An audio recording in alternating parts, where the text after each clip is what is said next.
Alright you guys, today we're going to take a look at my 6 Moon Designs Lunar Solo non-freestanding backpacking tent. Just a little bit of a backstory on the tent situation is I was a hammock camper for about 6 to 7 years and just got to the point where I couldn't sleep very well in a hammock anymore. I couldn't get comfortable, you know, I'm more of a side sleeper or a stomach sleeper, and I was able to make that work in a tent, but I just think as I've gotten older my body just doesn't like it anymore.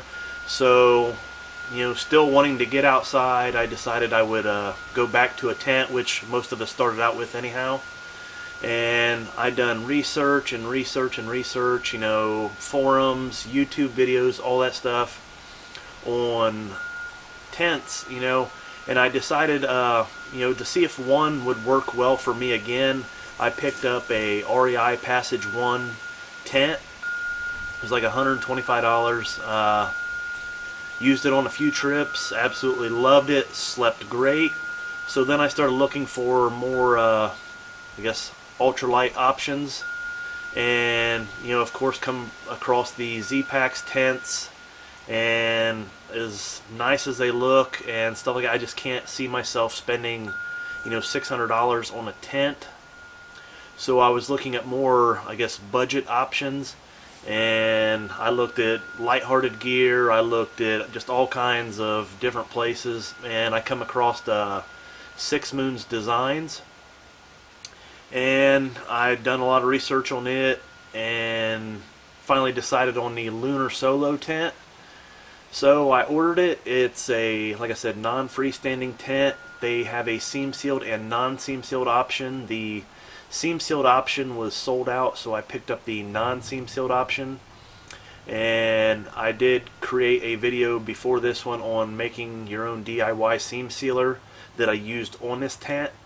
So I'll show you guys the tent, we'll get a weight of it, and then this will be more of a, I guess, just a look and then a setup video. It's not a review as I've only used the tent once.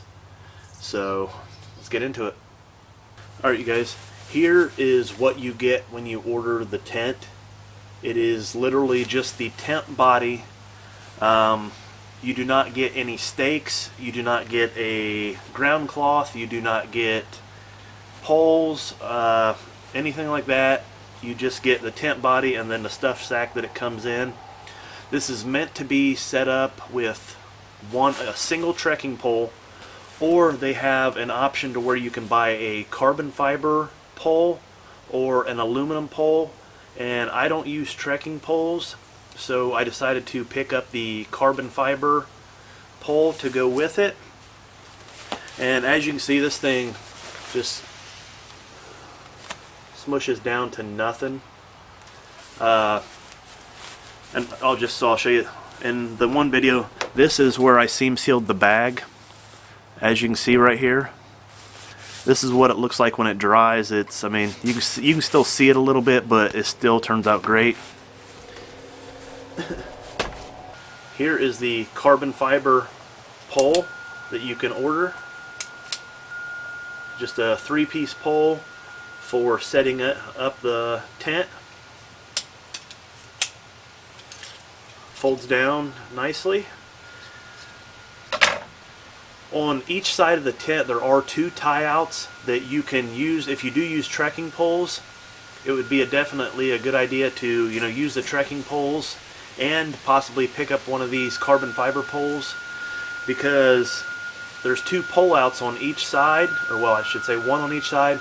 You can set up trekking poles and pull it out, and it will actually pull the tent out and give you a lot more room, and it actually helps with the tension of the tent as well, especially when it gets wet, because these have a tendency to sag because of the material. But it works out great. So let's get you guys a weight of the stuff and we'll get into setting it up. Alright, let's get you guys a weight.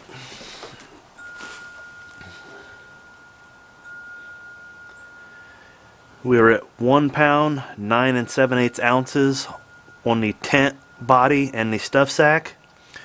It will actually be a little lighter when you get it. This is after it being seam sealed, so that added a little bit of weight to it.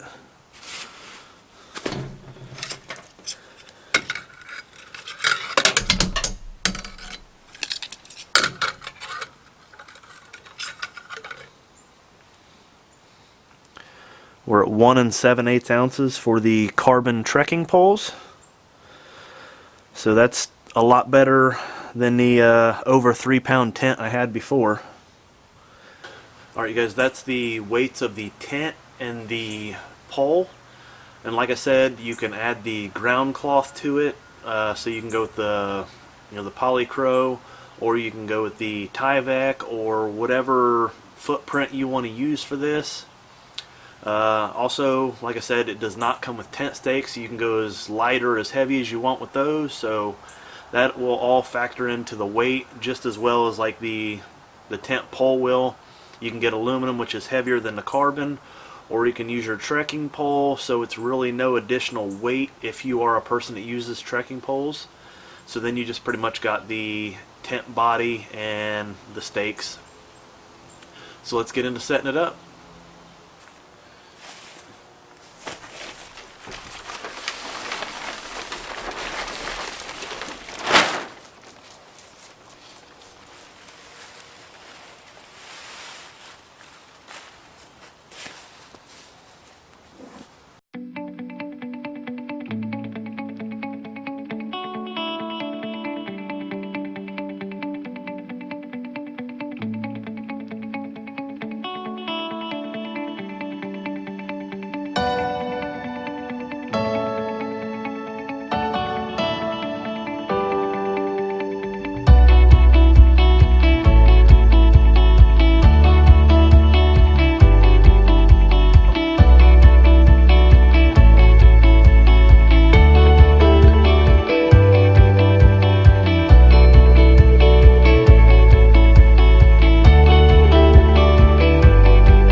Alright, you guys, they do have a certain way that they want this set up, like what stakes they want, first and second and stuff.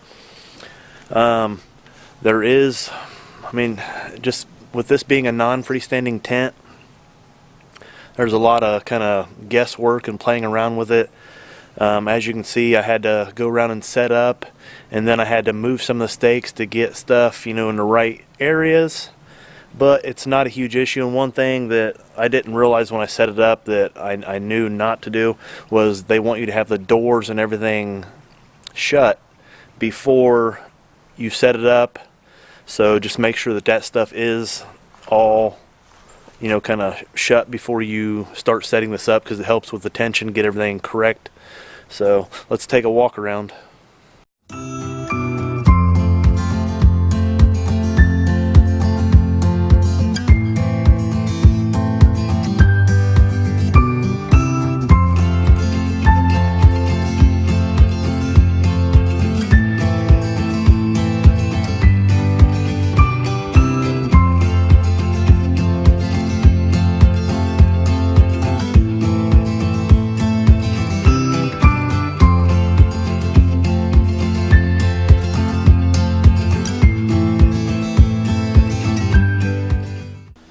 As you can see, here are these tie outs I was talking about.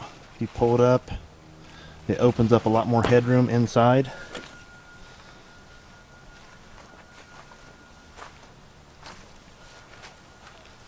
Let's take a look inside.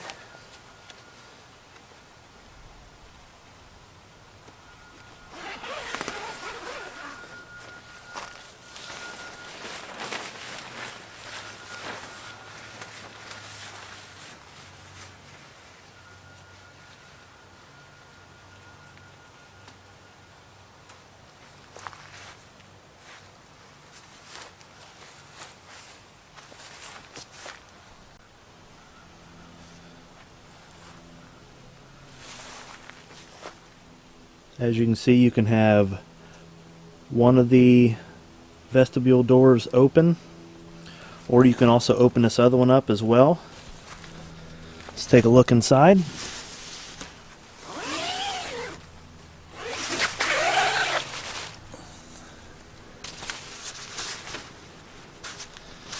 As you can see, it's quite roomy in here.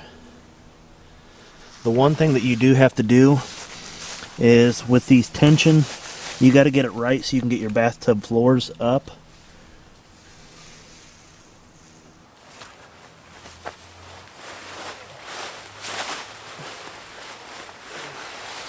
As you can see with me inside, there's still all this room over here.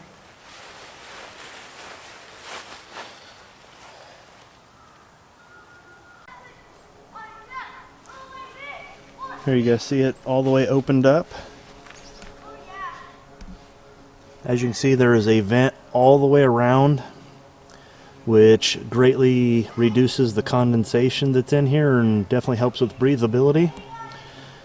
This is a single wall tent, so you will get some condensation. It's just the way it is. The one thing that I do not like about this tent is, as you can see right here in the center, there is a seam across the tent, and I, for the life of me, do not understand why you would put a seam on the bathtub floor down here like that.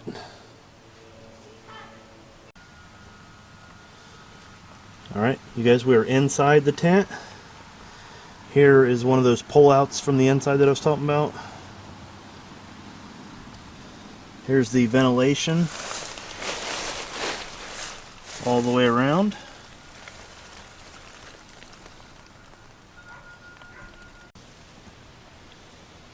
Here's looking out. It does have a little pocket inside to keep some stuff.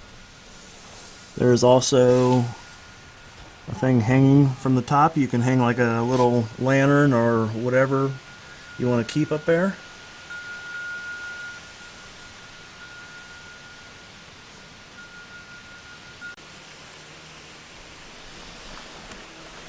As you can see, here is that carbon pole. This is the structure of the tent. Everything is kind of based off around that.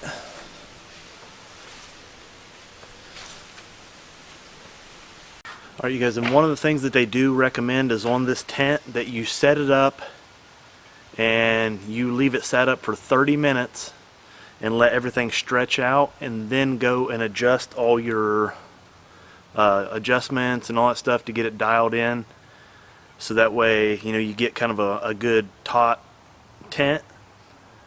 So that's one thing to keep in mind, is to let it sit for 30 minutes and then do your adjustments.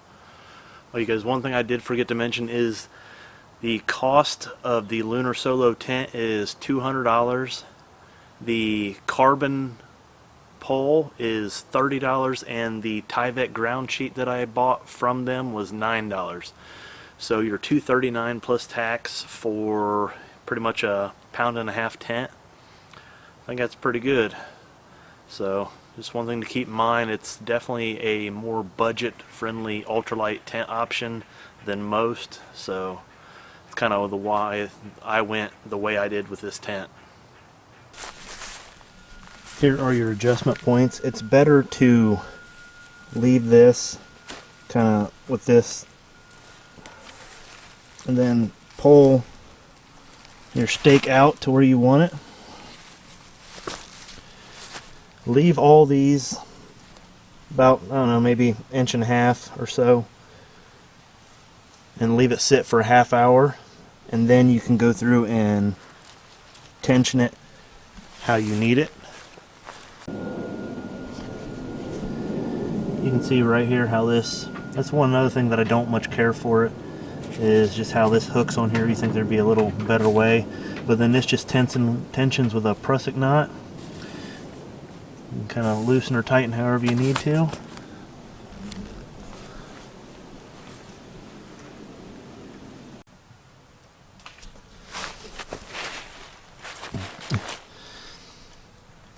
Alright, in the ceiling, you guys, here is the little pocket that the trekking pole or carbon fiber pole or whatever it is that you're using goes into. So make sure you get it in this pocket or you're going to risk damaging your tent. And the other side comes down here, and as you can see, you got this little grommet. You'll hook that into there, and then you can stand this whole thing up. Alright, you guys, that was just a kind of little information and a setup of the Six Moon Designs Lunar Solo tent. Like I said, it's not a review, as I've only used the thing one time. This is actually only the, I think, third time I've set it up, so I'm still kind of getting it dialed in myself to get like that perfect, you know, kind of pitch. Because like I said, it's going to take practice to get this thing how you need it. It's never going to be perfect.